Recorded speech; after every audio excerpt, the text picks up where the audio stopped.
All right, so we're back. Expand podcast, myself, Omar, and co-host JP, where we're just discussing what we got going on, and hopefully it helps inspire you, educate you, and expand your knowledge on, how you're seeing and how you're hearing this information. So yeah, let's get into it right away.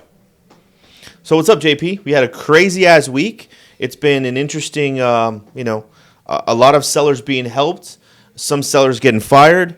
Other sellers that came out of the woodwork from years ago have decided to all of a sudden, hey, I'm going to sue Omar because he never gave me back my deposit. So that's stuff that I've been faced with. But let's just go you first, and then we'll transition. That was a lot at once. Yeah, it is, because this is what we got going on. No, I mean, it's been good. Yeah, like you said, a lot of sellers are being helped right now, and buyers. I think we're averaging a deal a day, whether it's a wholesale contract, a retail, a listing, anything that moves the needle forward in the business. But I think you have something that you want to get into. Why don't we just address it? Because I'm kind of clueless of what you're talking about. Yeah, no, it's just, this is the crazy thing. Like, it's the new year, right? You probably didn't hit your goals last year, and if you did, awesome. But that means that everybody starts at a zero, like, at a zero number this year. Anything that you did before does not mean anything now. And something rubbed me to where, and I'm going to be completely honest and transparent, like I'm a big sports guy for a long time, okay? I loved my Dodgers. I saw the 1988 World Series with my cousin in a living room when we were young. I think we were, 9 years old, because we were both born in 79. So in 88, when Kirk Gibson hit the home run, with the full count on him against Dennis Eckersley of the Oakland A's, we were eating peanuts in the living room. And I know I'm going, a little nostalgia there for everybody that's listening. But ever since then, I've been like a hardcore baseball fanatic, and I know sports about, freaking the three-peat with Lakers, with Kobe and Shaq, and just in general. But as you start growing, you start realizing that not that you don't have, you don't have time to find out what other people are doing, like in sports. Super Bowl championship. I know they're the AFC championship game this weekend. And I could not tell you, which is fucking crazy, on who's playing. And it's sad in some sense, but I will tell you, because my focus is not on knowing where my games are at. It's knowing where my finances are at. And it's knowing who am I going to become to, better my family's position and the position of our team members and our employees, and because that's what they want, right? It's not about like, hey, Omar, do you know the stats for this, this, and this? Because if I spend energy and time there, what's that really doing for me? Nothing. So all these people that are wearing the jerseys of these different teams, and I trust me, I'm one of them when it comes to the Dodgers, and I have my Raider gear too, because I've been a hardcore Raider fan for a long time, but I'll tell you this, my main focus now is like, I don't care about, the games, the who's playing, other than, if there's something big that happens, right? I went to multiple World Series when the Dodgers, went back to back. And I'm sharing this because I want you guys to know something. If you guys are, having the knowledge about the sports side of it, but you don't have knowledge of where you're going for your business, then what the fuck are you doing literally paying attention to games when you probably need to pay attention to where you're at and what's going to move your needle forward? Because guess what? Those teams don't give a fuck about you. They don't. Nothing's moving for you when you pay attention to sports. And I'm not saying that, hey, all of a sudden, I changed. No, it's over time. Like, I still enjoy it. But it's not my primary focus, because my primary focus is figuring out how we can move the needle forward, in addition to how can I make JP better? How can I make myself better so JP can eat more, right? That means you're helping. And how can we go help more people in understanding our skills, dialogue, and everything else? So I replaced my focus on the sports side of it to straight business and getting better, like personally, because I truly believe if my foundation is a lot more stronger, listening to TR, which is Tony Robbins, listening to Ed Milet on becoming, better in the power of one, and, Money Master the Game, obviously, that TR wrote, there's a lot of things there that, guess what, will help move your needle forward.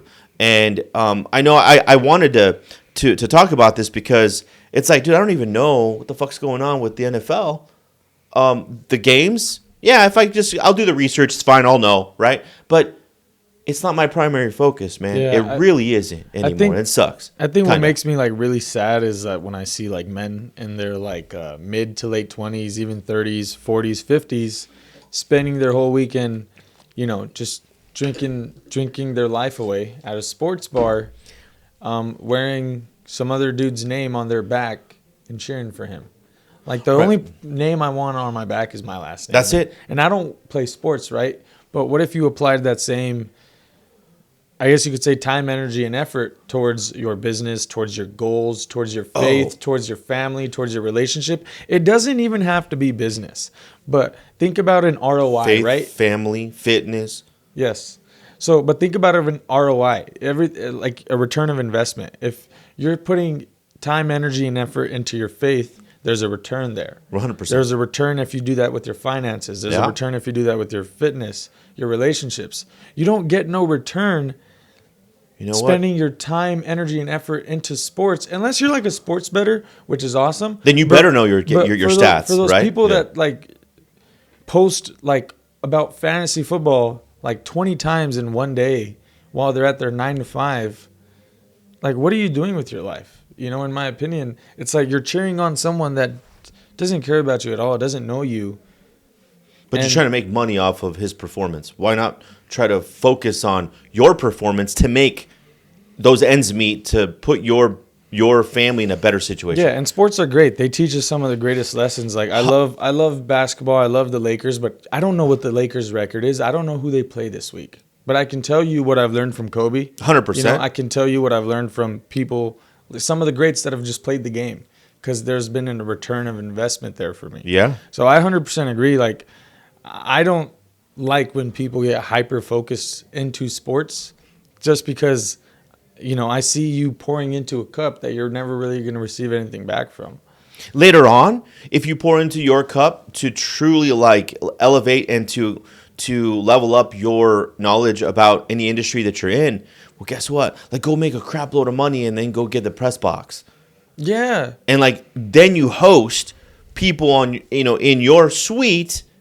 And of course, then at that point, you're going to know. And better yet, like now, especially, which my brain's going now, eventually, with the right connections and money, and obviously you can end up owning a percentage of a sports team, which is phenomenal to say, but you don't guarantee you will not ever own a percentage of a sports team if you're always rooting for them, because you got to root for you first.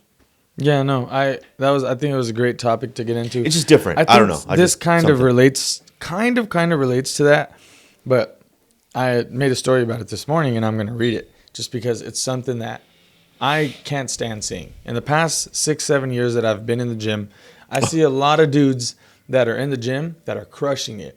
They're in the best shape of their life. They have the best diet. They have the best cardio.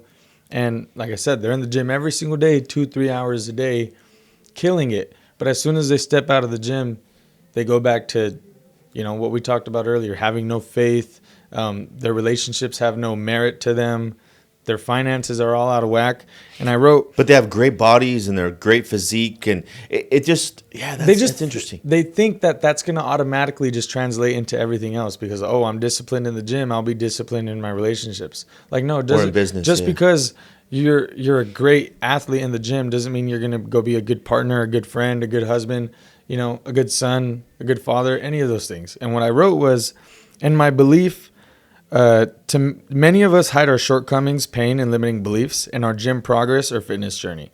We assume that just because we are disciplined in the gym, it will automatically translate to every other area of our life. I've seen so many people, including myself, be in the best shape of their life, go to the gym every day, eat clean, and do all the things necessary in order to make progress. But their relationships all suck, their faith doesn't exist, their finances don't exist, and they're broke. The habits, once you step out of the gym, go back to normal. And unfortunately, we think, us just receiving some sort of fulfillment in the gym is going to automatically make our business better. It's going to automatically make our relationships better. It doesn't. At all. And guess what? If you have discipline in business, it doesn't automatically give you discipline in your health and or in your fitness and how your appearance is. So it correlates both ways. So, and how this came to me was not last WealthCon, but the WealthCon before that we went to. Pete Vargas went on stage and he was giving a presentation. Oh, it was so big. Yeah, it was so big. good about the Rock too. The Rock, that was amazing. But then he also talked about when it comes to a man, there's certain categories he has in his life. Mm-hmm. He has his faith, mm-hmm. he has his family, and he has his finances.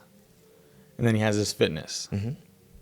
If a man can master those 4 things, what else is there to master, right? But I think so many of us get caught up in mastering one, thinking it's automatically going to fix the other 3. The point that I'm making is I think there needs to be hyper focus and activity towards each category of your life. If you want to build your faith, you need to be praying. If you want to fix your finances, you need to look at your bank account every single day. If you want to fix your relationships, you need to have those tough conversations. But I'm going to add to that because you can pray, you can have tough conversations, but I will tell you, it's a lot easier if you're going to pray. Like, okay, you're going to go pray at home, fine. But why not take it one step further if you have if you're in a Bible study, right? Everybody else is praying with you or reading the Bible or learning a scripture, right? So that's one thing, right? Proximity is power. Mm-hmm. So, and then when you're in an environment where if you're checking out your finances, you're not going to try to dream bigger if the person around you or the people around you aren't dreaming at all or dreaming big at all. Huge. Okay? And then one step further, if you're in an environment where everyone is learning and they're practicing their skills and they're failing forward, then at that point, you're going to fail forward quicker as well because your environment said so. And something else that just happened, and I'll bring up Leo. Leo's like, "Hey, dude, I got to wire a $50,000 check to a seller." I'm like, "That's dope. That's awesome." He's like, "How do you feel?" He's like, I feel like, it's like 50,000? $50K. He's like, "Should I wire it or should I send it in a check?" And I'm like, "No, dude, you just wire it. Why?"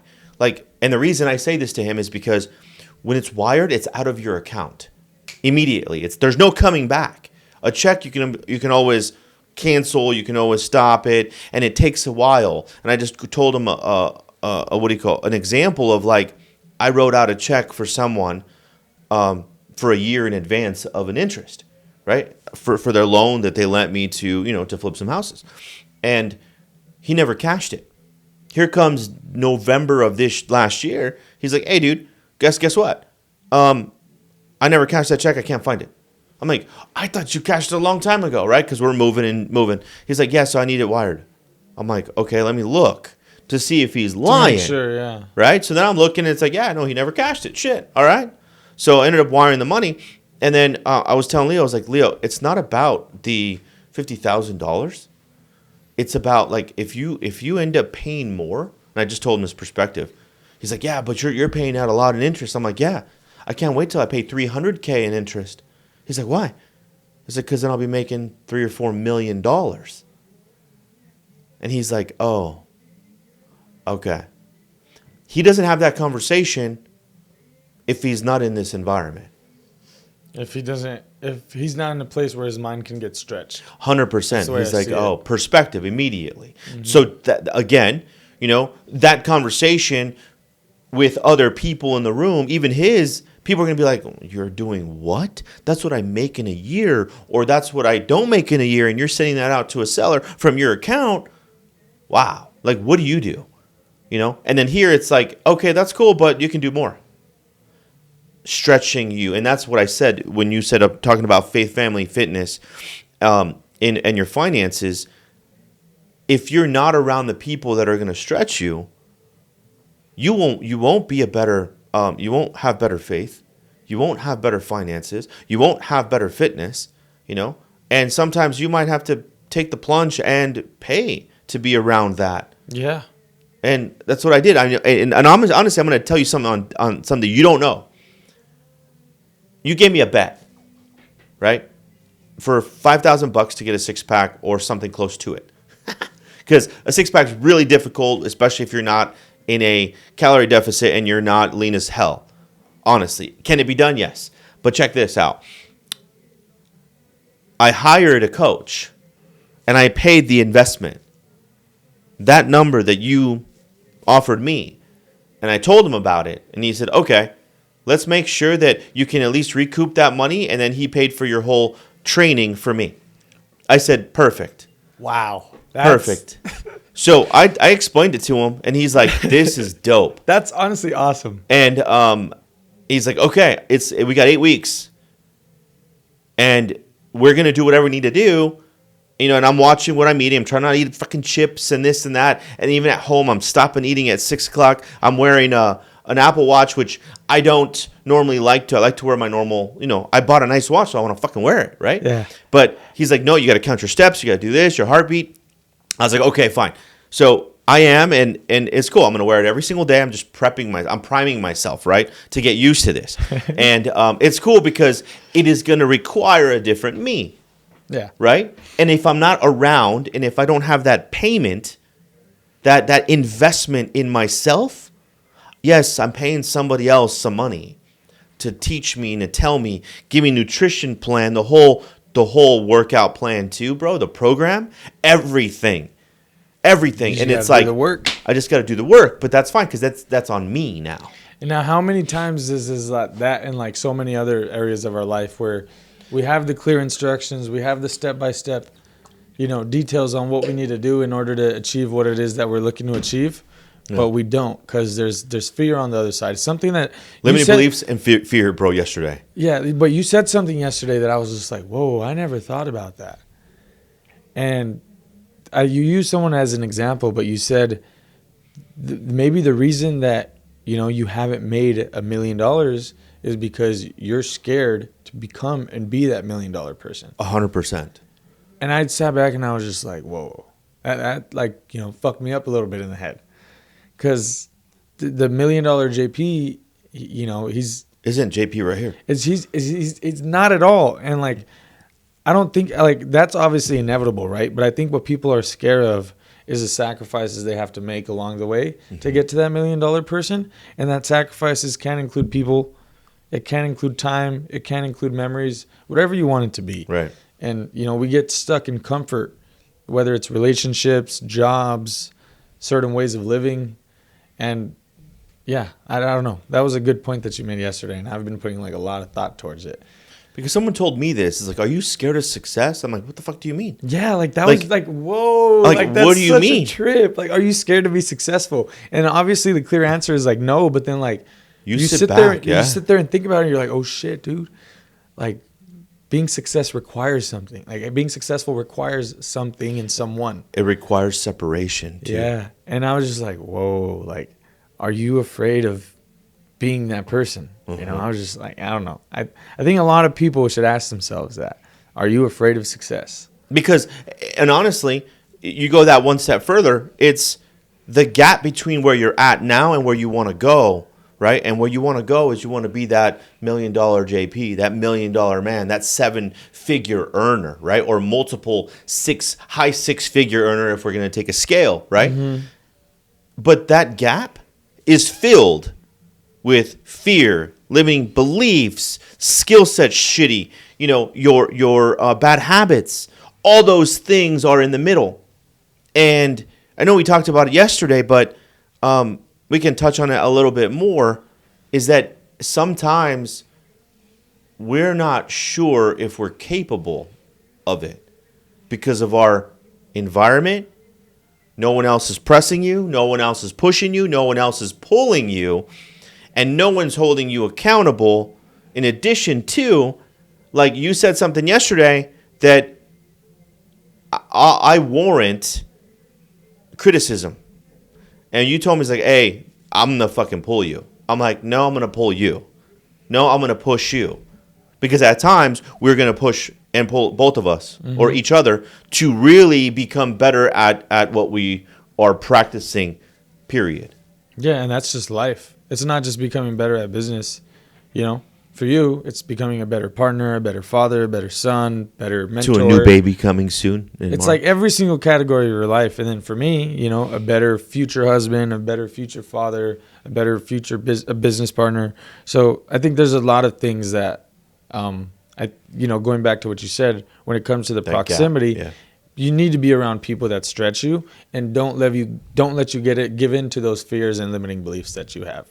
That's the key part. And I don't know if crazy. I like talking about it, but I don't know what like people's faith is nowadays and stuff, or religion they follow. I really don't care about religion too much, but I strongly believe if you don't have something greater than yourself to believe in and to like show reverence and to look forward to. Yeah, and to look forward to, like, dude, you got to be full of yourself, you know, like that, or maybe you just don't know yet, like, because there's people that I've talked to that, no, sorry, 2 + 2 = 4, and there's never been a God, there's never been this. The Bible was written by a man, by humans, so it's like there's error there because it wasn't done through whatever, right?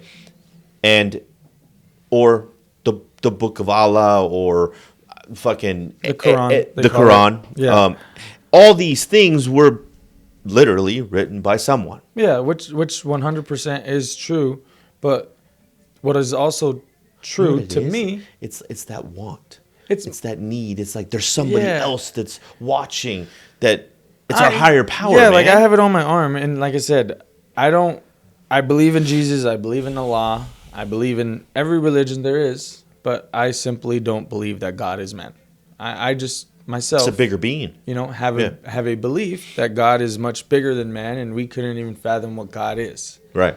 And there's certain prophets that were sent to this world that I believe were either touched by God, sent by God, whatever you want to call it. But there has to be something much greater than us, much greater than man, much greater than an atom or a particle or a cell, or some people talk about the Big Bang Theory. Like, no, dude, like the stuff in this world is way too perfect for there not to be a God.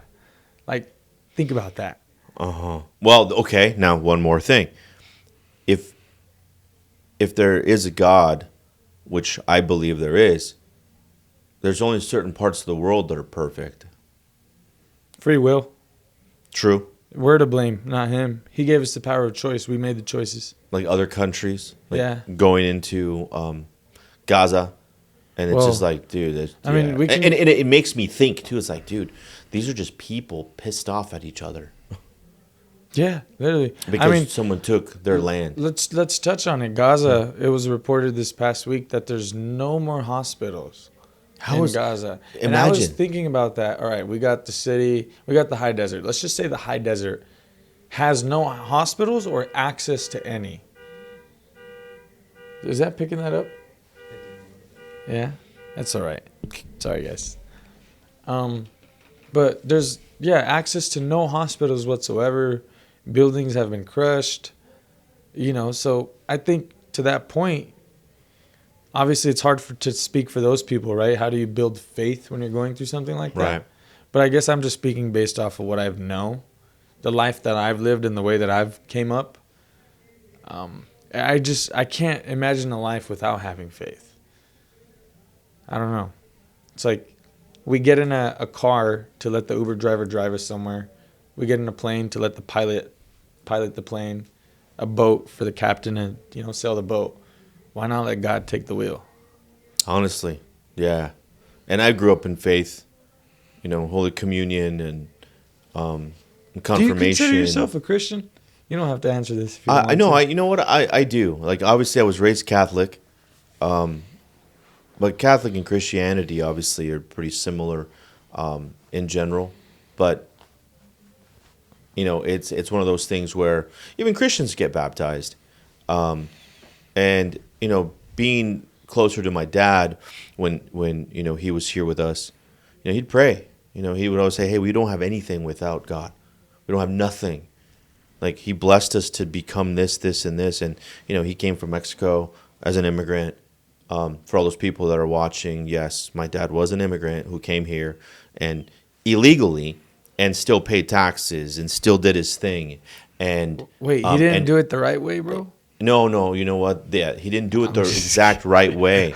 A lot of people out there are saying that shit. So, but yeah, like he came here the wrong way, but he made it here just like a lot of your family and your parents did the same thing. And shit, maybe it was you that came here the wrong way, but you're here. So, and guess what? You got a social or an ITIN number, whatever. But nonetheless, my dad got here and, by faith, obviously by the action that, he committed to get over here. And then he brought his sister and his other sister, which is my aunt, and then his brother, and then his other brother.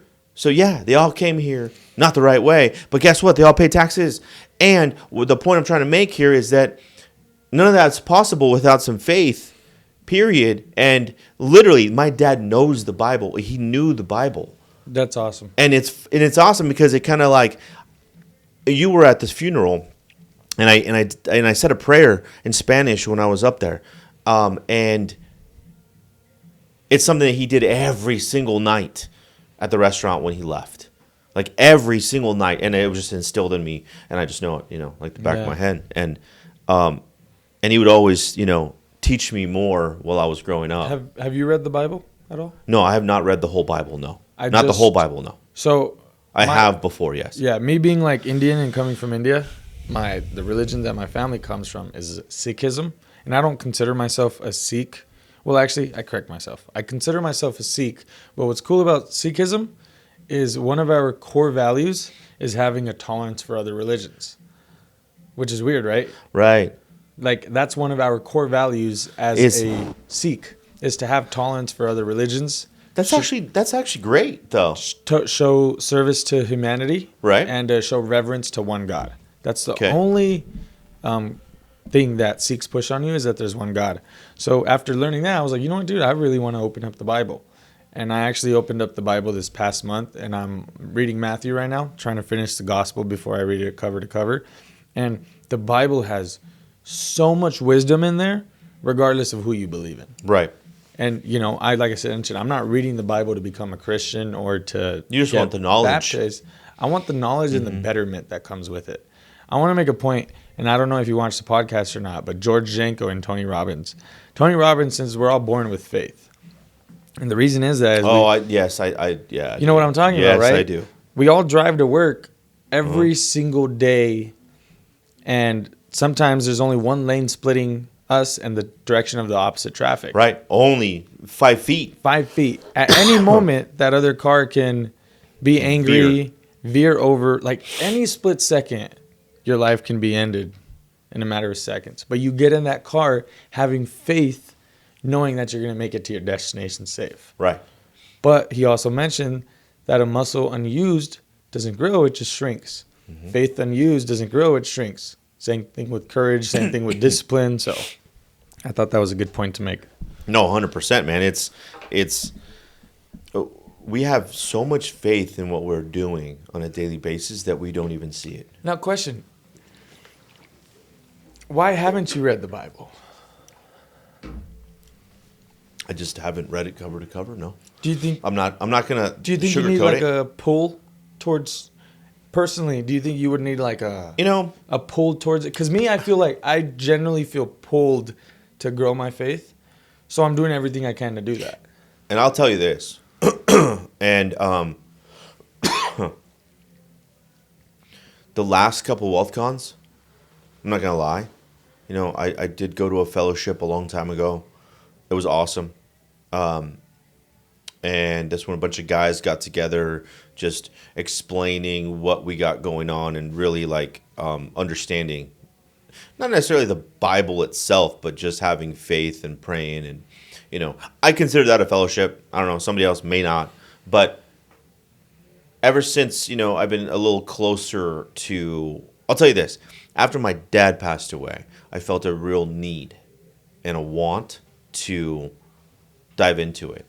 And certain people push you, and certain people, you feel a draw to them, right?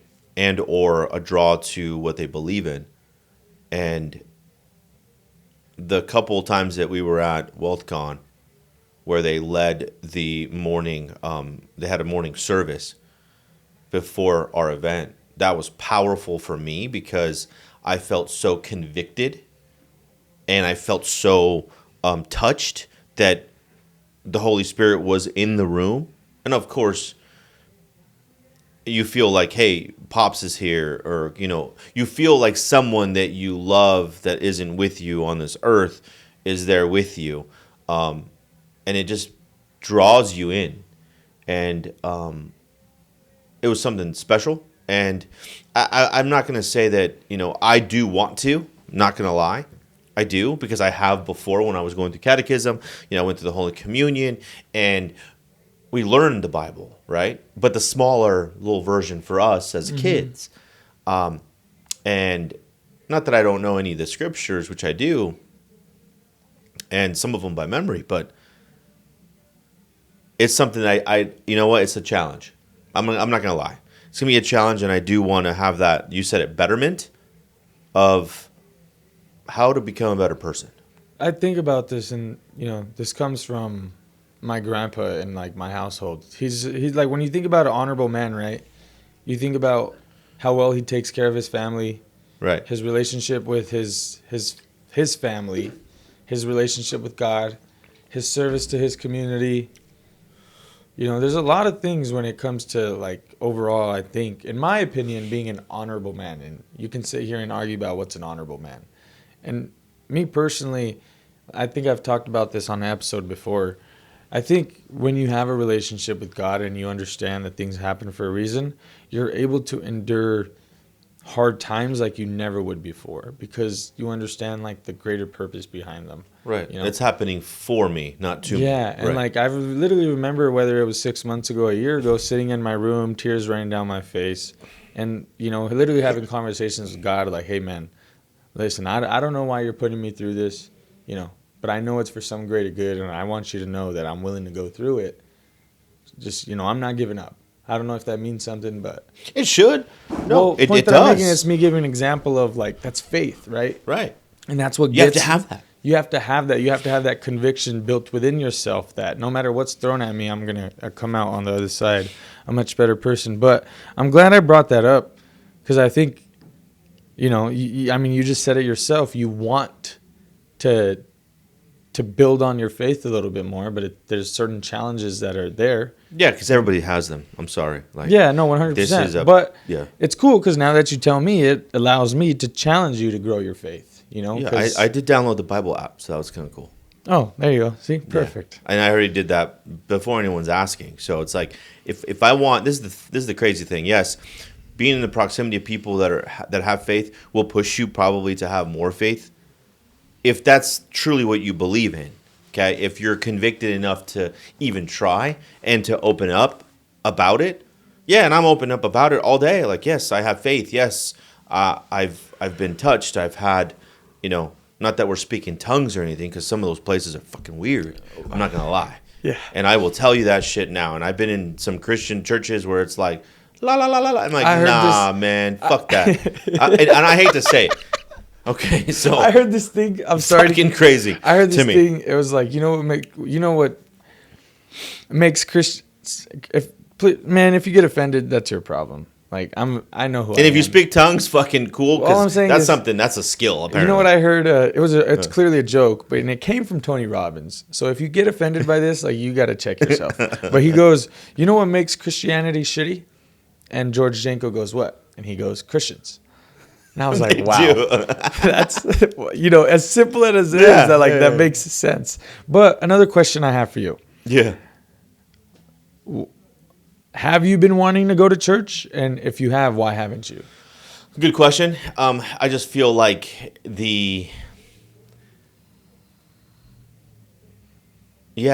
be honest, it's like I don't want to get emotional. I knew it. I don't want to fucking get emotional. Because the minute, like, I feel presence, I fucking start bawling, man. Yeah. And I feel like that's like my dad telling me something.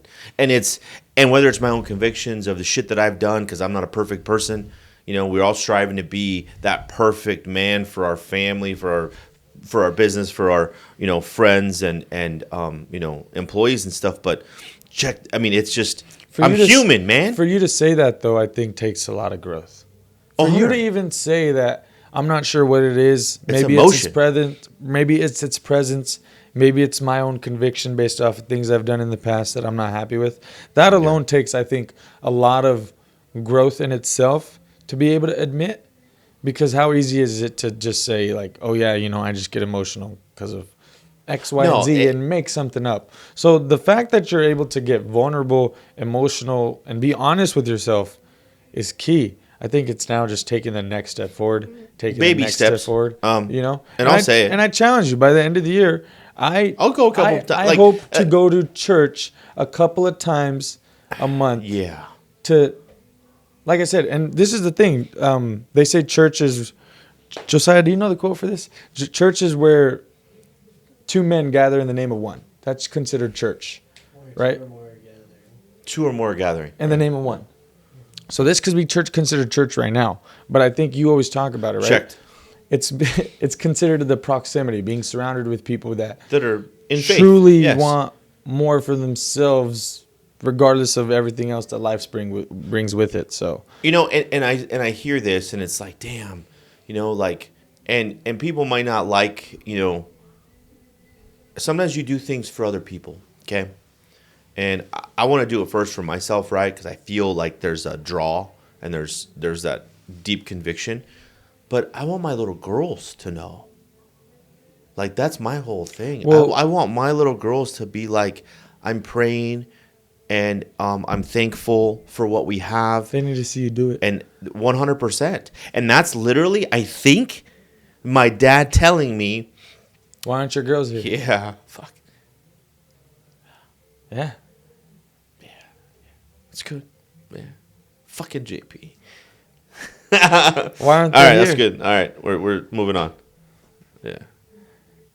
So yeah, that's it. That's good. That was good. That was good. No, that was good. I want to leave it at that. We can end that. That's cool, guys. Thank you very much for being part of the podcast. Make sure you click the link, subscribe, and just hear us about what we got going on, and hopefully it does again inspire you, educate you, and expand your mind, because obviously my mind's a little expanded right now, as you guys can see. So if you guys are the ones that don't want to show emotion and shit, fuck you guys. So at the same time, get vulnerable. Just get vulnerable. Yeah, and honestly, it makes you feel better. It's like shedding. And I'll be like, trust me, I'm like the guy that does not get emotional. But lately, I have another baby coming, and my two girls, in addition to losing my dad. So there's a lot of things, and then it might actually even help better your relationships with your family too. So with that being said, that's it, guys. Guys, thanks so much for tuning in. Take care. Comb your hair. Peace. Later.